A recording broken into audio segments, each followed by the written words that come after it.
ನಮಸ್ಕಾರ ವಾಂಡ್ರರ್ಸ್ ಚಾನೆಲ್ಗೆ ಸ್ವಾಗತ.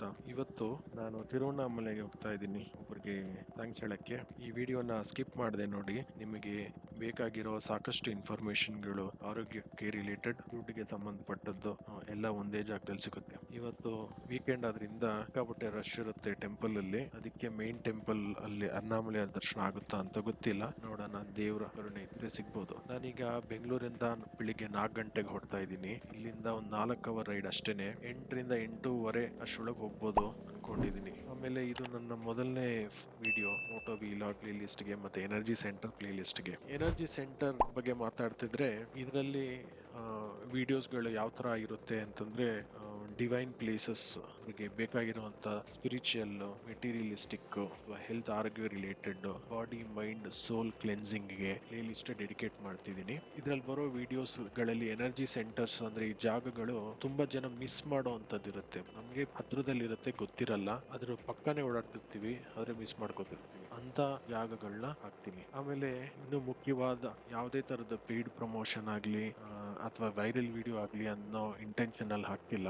ಇದು ಪ್ಯೂರ್ ಯಾರಿಗೆ ಹೋಗಿ ಸಲ್ಲಬೇಕು ಅದು ಅವ್ರಿಗೆ ಸಲ್ಲಿ ಅನ್ನೋ ಒಂದು ಭಾವನೆಯಿಂದ ಹಾಕ್ತಿದ್ದೀನಿ. ತಿರುವಣ್ಣಾಮಲೈ ಬಗ್ಗೆ ಗೊತ್ತಿಲ್ಲದೆ ಇರೋರಿಗೆ ಚಿಕ್ಕದಾಗಿ ಅದ್ರ ಬಗ್ಗೆ ಮಾಹಿತಿ ಕೊಡೋದಾದ್ರೆ, ತಿರುವಣ್ಣಾಮಲೈ ತಮಿಳುನಾಡಿನಲ್ಲಿ ಇದೆ. 180 ಕಿಲೋಮೀಟರ್ ಚೆನ್ನೈ ಏರ್ಪೋರ್ಟ್ ಇಂದ. ಬೆಂಗಳೂರಿಂದ ಬೇರೆ 210 ಕಿಲೋಮೀಟರ್ ಅಷ್ಟೇನೆ. ಇಲ್ಲಿಗೆ ಬಸ್ಸು, ಟ್ರೈನು ಎಲ್ಲ ಫೆಸಿಲಿಟಿ ಇದೆ. ಸ್ವಂತ ವೆಹಿಕಲ್ ಅಲ್ಲಿ ಹೋಗ್ಬೋದು ಆರಾಮಾಗಿ. ಮತ್ತೆ ತಿರುವಣ್ಣಾಮಲೈ ಸ್ಪೆಷಲ್ ಏನು ಅಂತಂದ್ರೆ, ಅಲ್ಲಿ ಇರುವ ಮೇನ್ ಟೆಂಪಲ್ ಅರುಣಾಚಲೇಶ್ವರ ಟೆಂಪಲ್ ಮತ್ತೆ ಗಿರಿವಲಂ ಅಂತ ಏನ್ ಕರೀತಾರೆ, ಮತ್ತೆ ಇದನ್ನ ಅಗ್ನಿಸ್ಥಳ ಅಂತಾನು ಕರೀತಾರೆ. ಇಲ್ಲೇನು ಅಂತಂದ್ರೆ, ಇಲ್ಲಿರೋ ಬೆಟ್ಟನೇ ದೇವ್ರು ಅನ್ನೋ ತರಾನು ಹೇಳ್ತಾರೆ. ದೇವರು ದೇವತೆಗಳು ಇಲ್ಲಿ ಬಂದು ಪ್ರಾರ್ಥನೆಗಳನ್ನ ಸಲ್ಲಿಸಿ ಅವರ ಪಾಪಗಳನ್ನ ಕಳೆದಿದ್ದಾರೆ. ಇನ್ನೂ ಒಂದು ಹೆಣ್ಣು ಹೇಳ್ತಾರೆ ಅಂತಂದ್ರೆ, ತಿರುವಣ್ಣಾಮಲೆಯನ್ನ ನೆನೆಸ್ಕೊಂಡ್ರೇನೆ ಮುಕ್ತಿ ಸಿಗುತ್ತೆ ಅನ್ನೋದೊಂದು ಮಾತಿದೆ. ಈಗ ಎಲೆಕ್ಟ್ರಾನಿಕ್ ಅವ್ರ ಕೆಳಗೆ ಬಂದಿದೀವಿ. ಆದ್ರೆ ಅಷ್ಟು ನಾವು ಪುಣ್ಯ ಮಾಡಿದೀವ ಅನ್ನೋದು ನಮಗೆ ಗೊತ್ತಿಲ್ಲ. ಇರ್ಲಿ, ಲಕ್ಷಾಂತರ ಜನ ದೇವಸ್ಥಾನವನ್ನ ಭೇಟಿ ಮಾಡ್ತಾರೆ. ಗಿರಿವನಂ ಅಂತ ಹೇಳ್ತಾರಲ್ಲ, 14 ಕಿಲೋಮೀಟರ್ ಈ ಬೆಟ್ಟವನ್ನ ಸುತ್ತುತ್ತಾರೆ.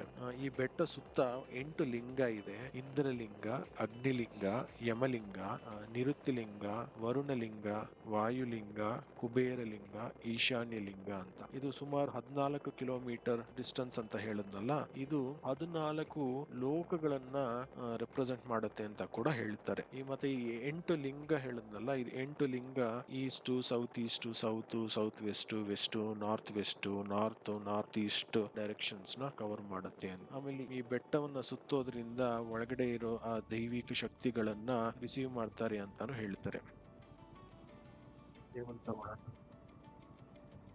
ಕ್ಯಾಮ್ರಾ ರಿಮೋಟ್ ರೈಟ್ ಹಾಕ್ಬಿಟ್ಟಿದೆ ಅನ್ಸುತ್ತೆ, ಹಾಕ್ಬೇಕು.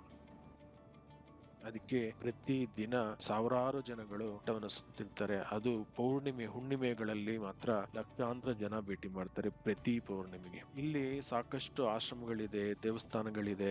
ಋಷಿಗಳಿಗೆ, ಮಹರ್ಷಿಗಳಿಗೆ ತುಂಬಾ ಜನಕ್ಕೆ ಗೊತ್ತಿರಬಹುದು. ಭಗವಾನ್ ಶ್ರೀ ರಮಣ ಮಹರ್ಷಿ ಆಶ್ರಮ ಇದೆ ಇಲ್ಲಿ, ಶೇಷಾದ್ರಿ ಸ್ವಾಮಿಗಳ ಆಶ್ರಮ ಇದೆ ಇಲ್ಲಿ. ಆದ್ರೆ ಇನ್ನೂ ಸಾಕಷ್ಟು ಶಕ್ತಿಯುತವಾದ ಜಾಗಗಳು ಎಷ್ಟೊಂದು ಜನಕ್ಕೆ ಇನ್ನೂ ಗೊತ್ತಿಲ್ಲ. ಅದ್ರಲ್ಲೂ ಒಂದು ಜಾಗ ಇವತ್ ನಾವು ನೋಡ್ತಿರೋದು ಅಮ್ಮನಿಯಮ್ಮನ್ ಸಿದ್ಧರ್ ಪೀಠಂ ಅಥವಾ ಜೀವ ಸಮಾಧಿ ಅಥವಾ ದೇವಸ್ಥಾನ ಅನ್ನೋದು. ನನ್ನ ಗುರು ಮಂಜುಳಮ್ಮ ಯಾವತ್ತು ಹೇಳ್ತಾರೆ, ದೇವರು ಸ್ವಲ್ಪ ಲಿಮಿಟೇಷನ್ಸ್ ಇರುತ್ತೆ. ನಮ್ಮ ಒಂದು ಪ್ರಾಬ್ಲಮ್ಸ್ ಇಂದ ಅಥವಾ ನಮ್ಮ ಕರ್ಮವನ್ನು ಕಳೆಯೋದ್ರಲ್ಲಿ ದೇವ್ರಿಗೂ ಸ್ವಲ್ಪ ಲಿಮಿಟ್ಸ್ ಅನ್ನೋದಿರುತ್ತೆ. ಆದ್ರೆ ಗುರುಗಳಿಗೆ, ಸಿದ್ಧರುಗಳಿಗೆ ಮಾತ್ರ ಆಗೋದು ಆ ಒಂದು ಲಿಮಿಟ್ ನ ಕ್ರಾಸ್ ಮಾಡಿ ನಮಗೆ ನಮ್ಮ ಕರ್ಮವನ್ನು ಕಳೆಯೋದಕ್ಕಾಗ್ಲಿ, ನಮಗೆ ಹೆಲ್ತ್ ಆಗ್ಲಿ, ಆರೋಗ್ಯ, ವೆಲ್ತ್ ಆಗ್ಲಿ, ದುಡ್ಡು, ಐಶ್ವರ್ಯ, ಮತ್ತೆ ನಮಗೆ ಸ್ಪಿರಿಚುವಲ್ ಆಗಿ ಮುಂದಕ್ಕೆ ಹೋಗೋದಕ್ಕಾಗ್ಲಿ, ಇವನ್ ಮುಕ್ತಿ ಕೂಡ ಅವರಿಂದಲೇ ಕೊಡೋದಕ್ಕೆ ಸಾಧ್ಯ ಅಂತ ಹೇಳ್ತಾರೆ. ಅಂತ ಜಾಗದಲ್ಲಿ ಇದು ಅಮ್ಮನಿಯಮ್ಮನವರೊಬ್ರು ಸ್ತ್ರೀಯಾಗಿ 171 ಅಡಿ ಎತ್ತರದ ನಾರ್ತ್ ಗೋಪುರವನ್ನ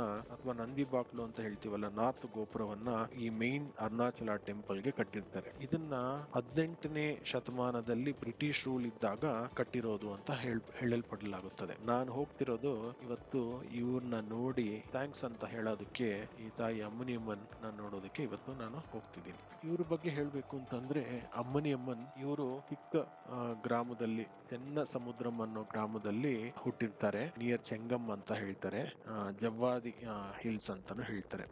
ಇವರು ಹೇಳದಂಗೆ ನಾಲ್ಕು ಗೋಪುರವನ್ನ ತಿರುವಣ್ಣಾಮಲೆಗೆ ಕಟ್ಟಿರೋದಕ್ಕೆ ಪ್ರಸಿದ್ಧಿ ಪಟ್ಟವರು. ಇವರು ಗೋಪಾಲ ಪಿಳ್ಳೈ ಮತ್ತು ಆಳು ಅಮ್ಮಾಲ್ ಅನ್ನೋರ್ಗೆ ಹುಟ್ಟಿರ್ತಾರೆ. ಇವರಿಗೆ ಒಬ್ರು ಸಹೋದರರು ಕೂಡ ಇರ್ತಾರೆ, ತಾಂಡವನ್ ಪಿಳ್ಳೈ ಅಂತ. ಇವ್ರ ತಂದೆ ತಾಯಿ ಇವ್ರಿಗೆ ಮದ್ವೆ ಮಾಡ್ಬೇಕು ಅಂತ ಡಿಸೈಡ್ ಮಾಡ್ತಾರೆ. ಅಮ್ಮನಿ ಅಮ್ಮನವ್ರು ಇದ್ರು ಹೇಳೋದಿಲ್ಲ. ಮದ್ವೆ ಆಗುತ್ತೆ. ಮದ್ವೆ ಆದ ನಂತರ ಮೊದಲನೇ ದಿನ ಅವರ ಗಂಡನ ಹತ್ರ ಅವರ ಈಶ್ವರಂಗೆ ಪೂಜೆ ಮತ್ತೆ ಅವರ ಭಕ್ತಿ ಬಗ್ಗೆ ಹೇಳ್ತಾರೆ.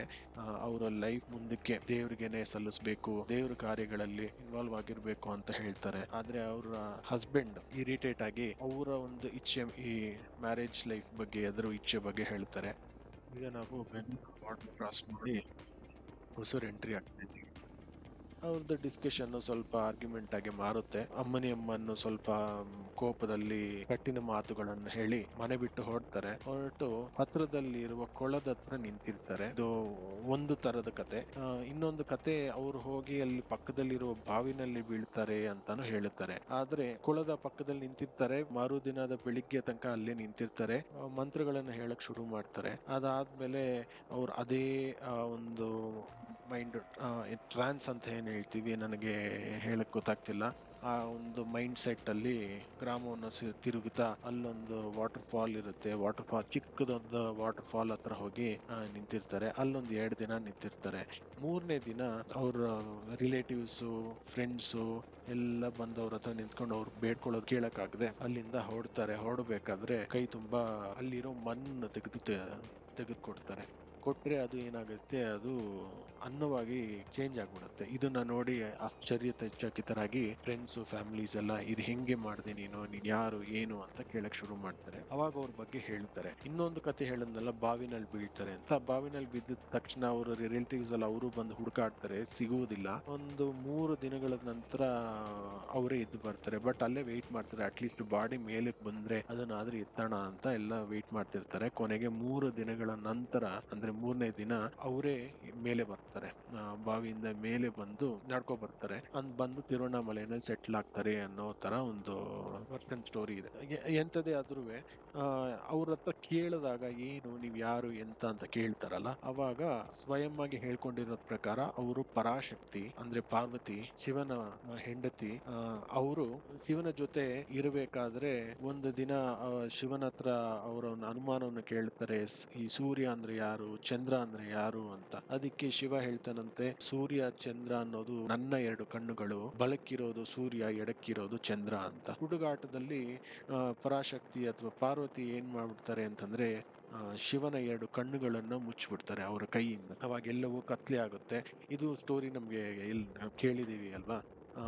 ಆವಾಗ ಶಿವ ಪಾರ್ವತಿಗೆ ಕೋಪಗೊಂಡು, ನೀನು ನನ್ನ ಹೆಂಡತಿ ಆಗಿದ್ರು ನೀನು ಮಾಡಿದ್ದು ತಪ್ಪು, ಆದ್ರಿಂದ ಇದನ್ನ ಪ್ರಾಯಶ್ಚಿತ್ತೆಗಾಗಿ ನೀನು 2 ಜನ್ಮವನ್ನು ತಗೋಬೇಕು ಈ ಭೂಮಿಯಲ್ಲಿ ಅಂತ ಹೇಳ್ಬಿಡ್ತಾರೆ. ಆ 2 ಜನ್ಮವು ಎಲ್ಲಾಗುತ್ತೆ ಅಂದ್ರೆ ಚೆನ್ನಸಮುದ್ರಂ ಅನ್ನೋ ಗ್ರಾಮದಲ್ಲಿ ಆಗುತ್ತೆ.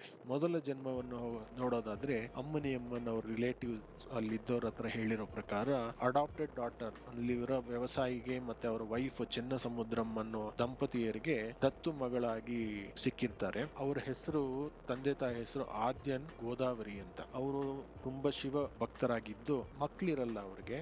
ಆದ್ರೆ ಒಂದು ದಿನ ಅಲ್ಲಿರುವ ಗ್ರಾಮದಲ್ಲಿರುವ ಎಲ್ಲರೂ ಇವ್ರನ್ನ ಕರೆಸ್ತಾರೆ. ಅಲ್ಲೊಂದು ದೊಡ್ಡ ಬಂಡೆ ಇರುತ್ತೆ, ಬಂಡೆ ಮೇಲೆ ಚಿಕ್ಕ ಹೆಣ್ಣು ಮಗು ಕಾಣಿಸ್ಕೊಳ್ಳುತ್ತೆ. ಸೊ ಇದನ್ನ ದೇವ್ರು ಕೊಟ್ಟಿರೋ ಪ್ರಸಾದ ಅಂತ ಭಾವಿಸಿ ಅವರು ಇದನ್ನ ದತ್ತು ತಗೊಂಡು ಮಗಳನ್ನ ಬೆಳೆಸ್ತಿರ್ತಾರೆ. ಆ ಮಗುಗೆ ಹೆಸರು ಚೆನ್ನಮ್ಮ ಅಂತ ಇಡ್ತಾರೆ. ಈ ಹೆಸರನ್ನು ಶಿವನೇ ಕನಸಿನಲ್ಲಿ ಆದ್ಯನ್ಗೆ ಹೇಳಿರೋ ತರ ಹೇಳ್ತಾರೆ. ಈಗ್ಲೂ ಅಲ್ಲಿರುವ ಗ್ರಾಮಸ್ಥರು ಆ ದೊಡ್ಡ ಬಂಡೆ ಮೇಲೆ ಎಲ್ಲಿ ಮಗು ಸಿಕ್ತೋ ಅದನ್ನ ಈಗ್ಲೂ ಚೆನ್ನಮ್ಮ ಕಲ್ಲು ಅಂತ ಹಾಕಿ ಅದನ್ನ ಪೂಜೆ ಮಾಡ್ತಾ ಬರ್ತಾರೆ. ಚೆನ್ನಮ್ಮ ದೊಡ್ಡದಾಗ್ತಾ ಅವರು ದಿನನಿತ್ಯ ಮೆಡಿಟೇಷನ್ ಅಲ್ಲಿ, ಶಿವನ ಪೂಜೆಯಲ್ಲಿ ತಲ್ಲೀನರಾಗಿರುತ್ತಾರೆ. ಅವಾಗಿದ್ದ ಮುಸ್ಲಿಂ ರಾಜ ನವಾಬ್ ಚೆಂಗಮ್ ಅನ್ನೋ ವಿಲೇಜ್ ನ ಆಳ್ತಿರುವ ಈ ಮಗುವಿನ ಬಗ್ಗೆ ಕೇಳ್ಪಟ್ಟು ಅವ್ರನ್ನ ನೋಡಕ್ಕೆ ಬರ್ತಾರೆ. ಆದ್ಯನ್ ಗೋದಾವರಿ ಹತ್ರ ಹೇಳ್ತಾರೆ, ಈ ಮಗುವನ್ನ ಅವರು ದತ್ತು ತಗೊಂಡು ಬೆಳೆಸಿ ಮುಂದಕ್ಕೆ ಈ ರಾಜ್ಯಕ್ಕೆ ಅವರನ್ನ ರಾಣಿ ಮಾಡ್ತೀನಿ ಅಂತ ಹೇಳ್ತಾರಂತೆ. ಇದನ್ನ ಆ ಮಗು ಹತ್ರ ಅವ್ರ ತಂದೆ ತಾಯಿ ಹೇಳಿದಾಗ ಆ ಮಗು ಹೇಳುತ್ತಂತೆ ರಾಜನಿಗೆ 8 ದಿನಗಳ ನಂತರ ಬರುವುದಕ್ಕೆ. 8 ದಿನ ಕಳೆದು ರಾಜ ಹೊರಟು ಬರೋಷ್ಟರಲ್ಲಿ ಏನ್ ಮಾಡ್ತಾರೆ ಅಂತಂದ್ರೆ ಆ ಊರಿನ ಜನಗಳು ಮತ್ತೆ ತಂದೆ ತಾಯಿ ಅವರನ್ನ ಒಂದು ಚಿಕ್ಕ ದೋಣಿಯಲ್ಲಿ ಇಟ್ಟು ಕಳಿಸ್ಬಿಡ್ತಾರಂತೆ. ಅದು ರಾತ್ರಿ ಪೂರ್ತಿ ಟ್ರಾವೆಲ್ ಮಾಡ್ಕೊಂಡು ಹೋಗಿ ಮಾರನೇ ದಿನ ಬೆಳಿಗ್ಗೆ ನೀಪತುರೈ ಅನ್ನೋ ಒಂದು ಜಾಗಕ್ಕೆ ಹೋಗಿ ಸೇರುತ್ತೆ. ಈ ಜಾಗದಲ್ಲಿ ಸೇರಿದಾಗ ಅಲ್ಲಿ ಒಬ್ರು ಬಂದು ನೋಡ್ತಾರೆ. ಅವರ ಹೆಸರು ವೆಲ್ಲೆಯಪ್ಪ ಸಿದ್ದಾರ್ ಅಂತ. ಅವರು ಆ ಗ್ರಾಮದಲ್ಲಿ ನೀಪತುರೈ ಅನ್ನೋ ಗ್ರಾಮದಲ್ಲಿ ಇರುವ ಒಬ್ರು ಸಿದ್ಧರ್ ಸ್ವಾಮಿಗಳು. ಈ ಚಿಕ್ಕ ಹುಡುಗಿನ ನೋಡಿದ ತಕ್ಷಣವೇ ಅವ್ರಿಗೆ ಯಾರು ಏನು ಅನ್ನೋದು ಗೊತ್ತಾಗಿ ಆ ಮಗುನ ಕರ್ಕೊಂಡೋಗಿ ಒಂದು ಗುಹೆ ಒಳಗೆ ಕಳಿಸ್ತಾರಂತೆ. ಅಲ್ಲಿ ಸಪ್ತ ಕಣ್ಣಿಗೆಗಳು ಇರ್ತಾರೆ, ಅವರು ನಿನ್ನ ಪ್ರೊಟೆಕ್ಟ್ ಮಾಡ್ತಾರೆ ಅನ್ನೋದಾಗಿ ಹೇಳಿ ಆ ಮಗುನ ಅಲ್ಲಿ ಕಳಿಸ್ತಾರೆ. ಆ ಮಗು ಆ ಗುಹೆ ಒಳಗೆ ಹೋಗಿ ಕೂತ್ಕೊಂಡು ತಪಸ್ ಮಾಡ್ತಿರುತ್ತೆ. ಸಪ್ತ ಕಣ್ಣಿಗಳು ಅವ್ರನ್ನ ಪ್ರೊಟೆಕ್ಟ್ ಮಾಡ್ತಿರ್ತಾರೆ. ಈ ನವಾಬ್ ಇದಾರಲ್ಲ, ಈ ರಾಜ, ಇವರು ಇದನ್ನ ತಿಳಿದು ಈ ಚೆನ್ನಮ್ಮ ಅಲ್ಲೇ ಇರಿದ್ದಾರೆ, ನೀರ್ಪುತುರೈ ವಿಲೇಜ್ ಗ್ರಾಮದಲ್ಲಿ ಇದ್ದಾರೆ ಅಂತ ಕೇಳ್ಪಟ್ಟು ಅವರ ಒಂದು ಸೈನ್ಯವನ್ನು ಕರ್ಕೊಂಡು ಮಗುನ್ ನೋಡಕ್ ಹೋಗ್ತಾರೆ.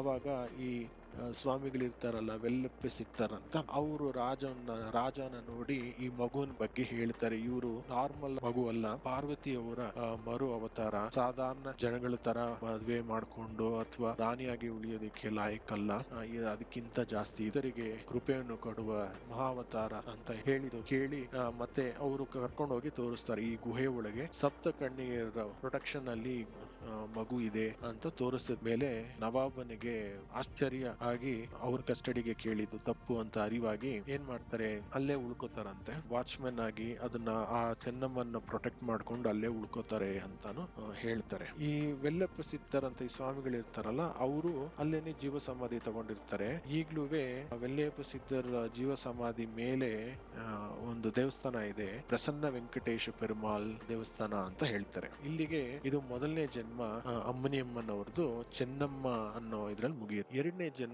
ಅವರ ರಿಲೇಟಿವ್ಸ್ ಗೆ ವಾಟರ್ ಫಾಲ್ ಹತ್ರ ಹೇಳಿದ್ರು ಅಂತ ಹೇಳಿದ್ನಲ್ಲ, ಅದು ಕಂಟಿನ್ಯೂ ಮಾಡ್ತಾ ಎರಡನೇ ಜನ್ಮ ಅನ್ನೋದು ಅಮ್ಮನಿಯಮ್ಮನ. ಈ ಜನ್ಮದಲ್ಲಿ ಅವರು ತಪಸ್ಸು ಮಾಡ್ಕೊಂಡು ದೇವರಿಗೆ ಭಕ್ತಾದಿಗಳಿಗೆ ಕೈಂಕರ್ಯವನ್ನು ಮಾಡ್ಕೊಂಡು ಇರ್ತಾರೆ. ಸೊ ಅವರಿಗೆ ಮೇನ್ ಕೊಟ್ಟಿರೋ ಕೆಲಸ ಏನು ಅಂತಂದ್ರೆ ಈ ನಂದಿ ಗೋಪುರ ಅಂತ ಹೇಳ್ತೀವಿ, ನಂದಿ ಬಾಕ್ಲು ಗೋಪುರ ಅಂತ ಹೇಳ್ತೀವಲ್ಲ, ನಾರ್ತ್ ಗೋಪುರ, ಇದನ್ನ ಕಟ್ಟಿ ಮುಗಿಸಬೇಕು ಅಂತ. ಬಳ್ಳಾಳ ಮಹಾರಾಜ ಅನ್ನೋರು ಆ ಕಾಲದಲ್ಲಿ ಆ ಟೈಮ್ ಅಲ್ಲಿ Tiruvannamalai temple, main Arunachal temple ಇದೆಲ್ಲ, ಅದನ್ನ ಡೆವಲಪ್ ಮಾಡೋ ಕೆಲಸ ಅವ್ರದಾಗಿರುತ್ತೆ. ಅಂತದ್ರಲ್ಲಿ ನಾರ್ತ್ ಗೋಪುರವನ್ನು ಮುಗಿಸಿರಲ್ಲ, ಹಂಗೆ ಬಿಟ್ಟಿರ್ತಾರೆ. ಅದಕ್ಕೆ ಅವರ ಹೆಂಡತಿಯರು ಮಲ್ಲ ಮತ್ತೆ ಸಲ್ಲ ರಾಜನ ಹತ್ರ ಕೇಳಿದಾಗ ಏನಕ್ಕೆ ಅಂತ, ಇದನ್ನ ಮುಗಿಸಿಲ್ವಲ್ಲ ಹಂಗೆ ಬಿಟ್ಟಿದಿರಲ್ಲ ಅಂತ ಕೇಳಿದಾಗ ಅವ್ರು ಹೇಳ್ತಾರಂತೆ, ಒಂದು ಹೆಣ್ಣು ಬಂದು ಇದನ್ನ ಮುಗಿಸ್ತಾರೆ ಅಂತ ಹೇಳಿರ್ತಾರಂತೆ. ಈ ಅಮ್ಮನಿಯಮ್ಮನ್ನು ಎಲ್ಲರ ಹತ್ರ ದುಡ್ಡನ್ನು ಸಹಾಯವಾಗಿ ಪಡೆದು ಈ ದೇವಸ್ಥಾನದ ಗೋಪುರವನ್ನ ಕಟ್ಟಕ್ ಶುರು ಮಾಡ್ತಾರೆ.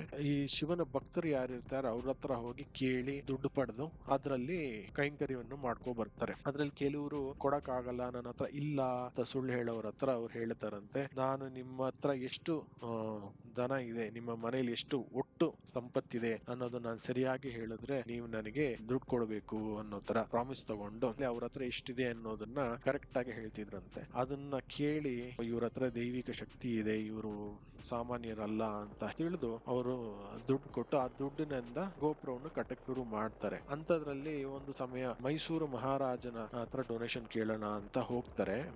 ಹೋದಾಗ ಹೊರಗಡೆ ಸಿಪಾಯಿ ಇರ್ತಾರಲ್ಲ, ಅವರು ಇವರ ಬಟ್ಟೆ ಇವ್ರು ಇರುವುದನ್ನ ನೋಡಿ ಒಳಗಡೆ ಬಿಡಕ್ಕೆ ಮನ್ಸಿಲ್ಲದೆ ಹೊರಗಡೆ ವೆಯ್ಟ್ ಮಾಡಿಸ್ತಾನೆ. ಒಳಗಡೆ ಆ ಸಮಯದಲ್ಲಿ ಮಹಾರಾಜ ಅವರ ಒಂದು ಪರಿಗಣನದಲ್ಲಿ ಒಂದು ಇಂಪಾರ್ಟೆಂಟ್ ಮೀಟಿಂಗ್ ನಡೀತಿರುತ್ತೆ. ಕೊನೆಗೆ ಆ ಮೀಟಿಂಗ್ ಅಲ್ಲಿ ಈ ಹೆಣ್ಣು ನೋಡಿದ್ದು ಅವರಿಗೆ ಒಂಥರ ಆಶ್ಚರ್ಯ ಆಗುತ್ತೆ. ದ್ವಾರಪಾಲಕರನ್ನ ಕರೆಸ್ತಾರೆ. ಆವಾಗ ದ್ವಾರಪಾಲಕ ಹೇಳ್ತಾನಂತೆ, ಇಲ್ವಲ್ಲ, ನಾನು ಇವ್ರನ್ನ ಬಿಟ್ಟಿಲ್ಲ, ಇವರು ಹೊರಗಡೆನೆ ಇನ್ನು ಕಾಯ್ತಿದ್ದಾರೆ ನಿಮ್ನ ಭೇಟಿ ಆಗಕ್ಕೆ ಅಂತ. ಕೊನೆಗೆ ರಾಜ ಅವ್ರ ಜೊತೆ ಹೊರಗಡೆ ಬಂದ್ ನೋಡಿದಾಗ ಅಲ್ಲೂ ಇವರೇ ಇರ್ತಾರಂತೆ. ಇವ್ರು ಅವಾಗ ಏನ್ ಮಾಡಿರ್ತಾರೆ ಅಂತಂದ್ರೆ ಅಷ್ಟಮ ಸಿದ್ಧಿಯಲ್ಲಿ ಒಂದು ಸಿದ್ಧಿಯನ್ನ ಯೂಸ್ ಮಾಡಿ ಅರಣ್ಮನೆ ಒಳಗೆ ಹೋಗಿ ರಾಜನ ಮುಂದೆ ಕಾಣಿಸ್ಕೊಂಡಿರ್ತಾರೆ. ಮೈಸೂರು ಮಹಾರಾಜರು ಪ್ರಾಮಿಸ್ ಮಾಡ್ತಾರಂತೆ, ನಿಮಗೆ ಬೇಕಾಗಿರೋ ಸಂಪತ್ತು ನಾನು ಕೊಡ್ತೀನಿ, ನೀವು ಗೋಪುರವನ್ನು ಕಟ್ಟಿ ಮುಗಿಸಿ ಅನ್ನೋ ತರ. ಸೊ ಅವ್ರ ಏನ್ ಮಾಡ್ತಾರೆ, 7 ಒಂಟೆ ಮೇಲೆ ಮತ್ತೆ ಒಂದು ಮುತ್ತಿನ ಹಾರ ಮತ್ತೆ ಸಿಲ್ಕ್ ಸ್ಯಾರಿ ಇಷ್ಟನ್ನು ಕೊಟ್ಟಿರ್ತಾರಂತೆ. ಇದನ್ನ ತಗೊಂಡು ಇವರು ತಿರುವಣ್ಣಾಮಲೆಗೆ ಬರಬೇಕಾದ್ರೆ ಕಾಡು ಪ್ರದೇಶದಲ್ಲಿ ಮಂಜವಡಿ ಕಾನ್ವಾಯ್ ಅನ್ನೋ ಗ್ರೂಪ್ಸ್ ದರೋಡೆಕೋರರು ಏನ್ ಮಾಡಿರ್ತಾರೆ, ಇವ್ರು ಇರುವ ಜಾಗದನ್ನು ಬಂದು ಇದನ್ನ ದರೋಡೆ ಮಾಡಲು ಯತ್ನಿಸ್ತಾರೆ. ಅವಾಗ ಅಮ್ಮನವ್ರು ಹೇಳ್ತಾರೆ ಇದು ಈಶ್ವರನ ಸೊತ್ತು ಅಂತ ಹೇಳ್ತಾರಂತೆ. ಅವಾಗ ಆ ದರೋಡೆಕೋರರು ಅದನ್ನು ಮುಟ್ಟುತ್ತಿದ್ದಂಗೆನೆ ಅವ್ರಿಗೆ ಕಣ್ಣು ಕಾಣಿಸುವುದಿಲ್ಲ. ಅವಾಗ ಮತ್ತೆ ಇವ್ರ ಹತ್ರಕ್ಕೆ ಮೊರೆ ಹೋಗ್ತಾರೆ. ಇವರ ಕೆಳಗೆ ಪಾದಕ್ಕೆ ಬಿದ್ದು ನಮ್ಮನ್ನು ಕ್ಷಮಿಸಿ, ನಮಗೆ ಮತ್ತೆ ದೃಷ್ಟಿಯನ್ನು ಕೊಡಬೇಕು, ನಮ್ಮಿಂದ ಕ್ಷಮೆ ಆಯ್ತು ಅಂತ ಕೇಳಿದ್ದಕ್ಕೆ ಮತ್ತೆ ಅವ್ರಿಗೆ ದೃಷ್ಟಿ ಕೊಟ್ಟಿರ್ತಾರೆ. ಅದಾದ್ಮೇಲೆ ಇವ್ರ ಜೊತೆಗೇನೆ ಅಮ್ಮನ ಜೊತೆಗೇನೆ ಅವರು ಬಂದು ಅಲ್ಲಿ ಚೆನ್ನಸಮುದ್ರಂ ಅನ್ನೋ ಜಾಗದಲ್ಲಿ ಮತ್ತೆ ಅದೇ ವಿಲೇಜ್ ಕನೆಕ್ಟ್ ಆಗುತ್ತೆ. ಆ ಚೆನ್ನಸಮುದ್ರಂ ಅನ್ನೋ ಜಾಗದಲ್ಲಿ ಕಾಡು ಪ್ರಾಣಿಗಳಿಗಾಗ್ಲಿ ನೀರಿಗೆ ಅಂತ ಒಂದು ಕೊಳ ಮಾಡ್ತಾರೆ. ಆಮೇಲೆ ಮೈಸೂರಿಂದ ತಂದಿರುವಂತ ಸುಮಾರು ಮರಗಳನ್ನು ನೆಡುತ್ತಾರೆ, ಉಪಯೋಗ ಆಗ್ಲಿ ಅಲ್ಲಿನ ಜನಗಳಿಗೆ ಪ್ರಾಣಿಗಳಿಗೆ ಅಂತ. ಅಲ್ಲಿಂದ ಮತ್ತೆ ತಿರುವಣ್ಣಾಮಲೆಗೆ ಬಂದು ನಾರ್ತ್ ಗೋಪುರ ಕಟ್ಟುವುದಕ್ಕೆ ಹೆಲ್ಪ್ಫುಲ್ ಆಗಿರ್ತಾರೆ ಅನ್ನೋ ಮಾತಿದೆ. ನೀವು ಎದುರಿಗೆ ನೋಡ್ತಿರೋದು ವೆಸ್ಟ್ ಗೋಪುರ, ಪೇ ಗೋಪುರ ಅಂತ. ಇಲ್ಲಿ ಎಂಪ್ಲಾಯ್ಸ್ ಮಾತ್ರ ಎಂಟ್ರಿ, ಪಬ್ಲಿಕ್ ಇಲ್ಲ. ಅದ್ರ ಎದುರುಗಡೆ ಅಂದ್ರೆ ಲೆಫ್ಟ್ ಸೈಡ್ ಅಲ್ಲಿ ನೋಡ್ತಿರೋದು ಇದೇ ತಿರುವಣ್ಣಾಮಲೆ. ರೈಟ್ ಸೈಡ್ಗೆ ಕಾಂಪೌಂಡ್ ಪಕ್ಕ ಹೋಗಿದ್ರೆ ನಿಮ್ಗೆ ನಾರ್ತ್ ಟವರ್, ಅದೇ ಅಮ್ಮನಿಯಮ್ಮನ್ ಗೋಪುರ, ಇದನ್ನೇ ಅವ್ರು ಕಟ್ಟಿರೋದು. ಇಲ್ಲಿಂದ 2 ಕಿಲೋಮೀಟರ್ಗೆ ಅಮ್ಮನಿಯಮ್ಮನ್ ಜೀವ ಸಮಾಧಿ. ಈಗ ಅಮ್ಮನಿಯಮ್ಮನ್ನು 171 ಅಡಿ ಗೋಪುರ ಹೇಳಿದ್ನಲ್ಲ, ಇದರಲ್ಲಿ 7ನೇ ಸುತ್ತು ಬಂದಾಗ ಅವ್ರ ಹತ್ರ ಇರೋ ಎಲ್ಲ ಸಂಪತ್ತು ಖಾಲಿ ಆಗುತ್ತೆ. ಮತ್ತೆ ಯಾರನ್ನು ಕೇಳೋದು ಅಂತಂತ ಶಿವನನ್ನ ನೆನೆಸಿ ತಪವನ್ನು ಮಾಡಿ ಸಪೋರ್ಟ್ ಬೇಕು ಅಂತ ಕೇಳಿದಾಗ ಶಿವ ಅವರ ಕನಸಿನಲ್ಲಿ ತರಂತೆ, ನೀವು ಒಂದು ವಿಭೂತಿಯನ್ನ ಕೊಡು ಕೆಲಸಗಾರರಿಗೆ ಅಂತ. ಸೊ ಅವ್ರೇನ್ ಮಾಡ್ತಾರೆ, ಮಾರನೇ ದಿನ ಕೆಲಸ ಮಾಡಿರೋರಿಗೆ ವಿಭೂತಿ ಕೊಡಕ್ ಶುರು ಮಾಡ್ತಾರೆ. ಅದು ಚಿನ್ನವಾಗಿ ಕನ್ವರ್ಟ್ ಆಗುತ್ತೆ. ಅವ್ರವ್ರ ಎಷ್ಟು ಕೆಲಸ ಮಾಡಿರ್ತಾರೋ ಅಷ್ಟಕ್ಕೆ ಪೇಮೆಂಟ್ಗೆ ಅದು ಚಿನ್ನವಾಗಿ ಕನ್ವರ್ಟ್ ಆಗುತ್ತೆ. ಅವರು ಗೋಪುರವನ್ನು ಕಟ್ಟಿ ಮುಗಿಸ್ತಾರೆ ಅನ್ನೋ ಮಾತಿದೆ. ಸೊ ಈ ನಾರ್ತ್ ಗೋಪುರ ಅರುಣಾಚಲೇಶ್ವರದಲ್ಲಿ ಅಮ್ಮನಿಯಮ್ಮನ್ ಗೋಪುರಂ ಅಂತ ಈಗಲೂ ಕರೆಯಲ್ಪಡುತ್ತೆ. ಒಟ್ಟು 4 ಗೋಪುರಗಳಿದಾವೆ. ಒಂದು ರಾಜಗೋಪುರ ಈಸ್ಟ್ ಅಲ್ಲಿ, ತಿರುಮಂಜನ ಗೋಪುರ ಅದು ಸೌತ್ ಅಲ್ಲಿ ಬರುತ್ತೆ, ನೆಕ್ಸ್ಟ್ ಪೇ ಗೋಪುರ ಅಂತ ಅದು ವೆಸ್ಟ್, ಆಮೇಲೆ ಅಮ್ಮನಿಯಮ್ಮನ್ ಗೋಪುರ ಅನ್ನೋದು ನಾರ್ತ್. ಮೋಸ್ಟ್ಲಿ ಇರೋದ್ರಲ್ಲಿ ದೊಡ್ಡ ಗೋಪುರ ಅನ್ನೋದು ಈ ನಾರ್ತ್ ಗೋಪುರ ಅಂತ ಹೇಳ್ತಾರೆ. ಅಮ್ಮನಿಯಮ್ಮನ್ ಮತ್ತೆ ಸರಿ ಇದನ್ನ ಮುಗಿಸಿ ಬೇರೆ ಎಲ್ಲೂ ಹೋಗೋಣ ಅನ್ನೋ ಸಮಯದಲ್ಲಿ ಶಿವ ಅವ್ರಿಗೆ ಹೇಳ್ತಾರಂತೆ, ನೀನು ಇಲ್ಲೇ ಈಶಾನ್ಯ ಕಡೆ ಹೋಗಿ ಅಲ್ಲಿ ಸಮಾಧಿ ತೆಗೆದುಕೊಳ್ಳುವಂತೆ ಡೈರೆಕ್ಟ್ ಮಾಡಿರ್ತಾರೆ. ಅಲ್ಲಿದ್ದು ಎಲ್ಲರಿಗೂ ಬ್ಲೆಸ್ ಮಾಡು ಈಶಾನ್ಯ ಲಿಂಗದ ಹತ್ರ ಅಂತ. ಸೊ ಅಮ್ಮನಿಯಮ್ಮನ್ನು ಈಶಾನ್ಯ ಮಠ ಪಕ್ಕ ಅಂದ್ರೆ ಈಶಾನ್ಯ ಲಿಂಗದ ಎದುರು ಭಾಗದಲ್ಲಿ ಅವರು ಸಮಾಧಿಗೊಳ್ತಾರೆ. ಇದು ಜೀವ ಸಮಾಧಿ ಆಗಿರುತ್ತೆ. ರೈಟ್ ಸೈಡ್ ಅಲ್ಲಿ ಏನ್ ನೋಡ್ತಾ ಇದ್ರೆ ಅದು ತಿರುವಣ್ಣಾಮಲೆ ಬಸ್ ಸ್ಟಾಪ್. ನೀವು ಇಲ್ಲಿ ಇಳ್ಕೊಂಡು ರೈಟ್ ಸೈಡ್ ಅಲ್ಲಿ ನಡ್ಕೊಂಡು ಹೋಗ್ಬೋದು, ಗಿರಿಯು ನಮ್ಗೆ ಆಪೋಸಿಟ್. ಇಲ್ಲ ಅಂತಂದ್ರೆ ಆಟೋ ಮಾಡ್ಕೊಂಡು ಹೋಗ್ಬೋದು ಈಶಾನ್ಯ ಲಿಂಗಂ ಅಂತ ಕೇಳಿ. ಇಲ್ಲಿ ಮುಂದೆ ಬಂದು ರೈಟ್ ತಗೊಂಡು ಇಮಿಡಿಯೇಟ್ ಫಸ್ಟ್ ಲೆಫ್ಟ್ ತಗೊಂಡ್ರೆ ನಿಮ್ಗೆ ಈಶಾನ್ಯ ಲಿಂಗಂ ಅಥವಾ ಅಮ್ಮನಿಯಮ್ಮನ ಜೀವ ಸಮಾಧಿ ಬರುತ್ತೆ. ತುಂಬಾ ಜನ ಬರ್ತಾರೆ, ಗಿರಿವಳಂ ಬರ್ತಾರೆ, 8ನೇ ಲಿಂಗ ಅಂದ್ರೆ ಈಶಾನ್ಯ ಲಿಂಗವನ್ನು ದರ್ಶನ ಮಾಡಿ ಹಂಗೆ ಮುಂದಕ್ಕೆ ಹೋಗ್ತಾರೆ ತಪ್ಪ ಇಲ್ಲಿ ಜಾಸ್ತಿ ಜನ ಬರುವುದಿಲ್ಲ, ಗೊತ್ತಾಗಲ್ಲ ಅವ್ರಿಗೆ.